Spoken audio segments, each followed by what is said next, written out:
Hi friends, welcome back our YouTube channel Mathews curry world. ഇന്ന് നമുക്കൊരു variety snacks പരിചയപ്പെട്ടാലോ? വേറെ ഒന്നുമല്ല, പൊട്ടറ്റോയും കൊണ്ട് വീടുകളിൽ വളരെ എളുപ്പത്തിൽ ഉണ്ടാക്കാൻ പറ്റുന്ന ഒരു സ്നാക്സാണ്. നമുക്കൊന്ന് ട്രൈ ചെയ്ത് നോക്കിയാലോ?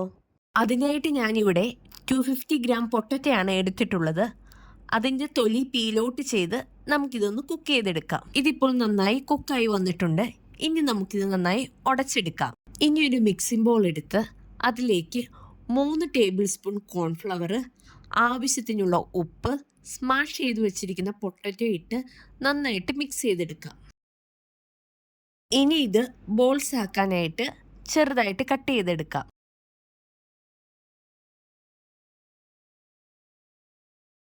ഇനി നമുക്കിതൊന്ന് കൈകൊണ്ട് നന്നായിട്ട് ഷേപ്പ് ചെയ്തെടുക്കാം. ഈ ഷേപ്പ് ചെയ്ത് വെച്ച പൊട്ടറ്റോ ബോളിലേക്ക് നമുക്കൊരു ഗ്ലാസ് ബോട്ടിലിൻ്റെ ടോപ്പ് കൊണ്ട് മഷ്റൂം ഡിസൈൻ ചെയ്ത് കൊടുക്കാം. ഈ ഷേപ്പ് ചെയ്ത് വെച്ചിരിക്കുന്ന പൊട്ടറ്റോ നമുക്ക് കുക്ക് ചെയ്തെടുക്കാം.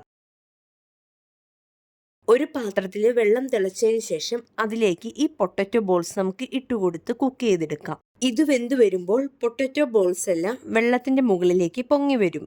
ഈ സമയത്ത് ഇത് കോരിയെടുത്ത് നമുക്കിതൊരു ഐസ് വാട്ടറിലേക്ക് ട്രാൻസ്ഫർ ചെയ്യാം. ഈ വെന്ത് വന്ന പൊട്ടറ്റോ ബോൾസ് ഐസ് വാട്ടറിലേക്ക് ട്രാൻസ്ഫർ ആവുമ്പോൾ അതിൽ കിടന്ന് അത് നന്നായി സെറ്റായി കിട്ടും. ഈ സെറ്റായ പൊട്ടറ്റോ ബോൾസ് നമുക്ക് ഡ്രെയിൻ ഔട്ട് ചെയ്ത് മാറ്റി വെക്കാം. ഇനി നമുക്ക് ഇതിനു വേണ്ടിയുള്ള സോസ് റെഡിയാക്കി എടുക്കാം. 2 വെളുത്തുള്ളി ചെറുതായി കട്ട് ചെയ്തത്, സ്പ്രിംഗ് ഒനിയൻ്റെ മുകളിലത്തെ തണ്ട് ചെറുതായി കട്ട് ചെയ്തത്, 1/2 സ്പൂൺ മുളക് പൊടി, 1 ടേബിൾ സ്പൂൺ സോയാ സോസ്. ഇവ നന്നായി മിക്സ് ചെയ്തെടുക്കാം. ഇനി നമുക്ക് ഇതിൻ്റെ മുകളിലേക്ക് 2 ടേബിൾ സ്പൂൺ എണ്ണ തിളപ്പിച്ച് ഒഴിച്ചു കൊടുക്കാം. ഇത് നന്നായി മിക്സ് ചെയ്തതിന് ശേഷം ഡ്രെയിൻ ഔട്ട് ചെയ്ത് വെച്ച മഷ്റൂം പൊട്ടറ്റോ ബോൾസ് ഇട്ട് നന്നായി മിക്സ് ചെയ്തെടുക്കാം.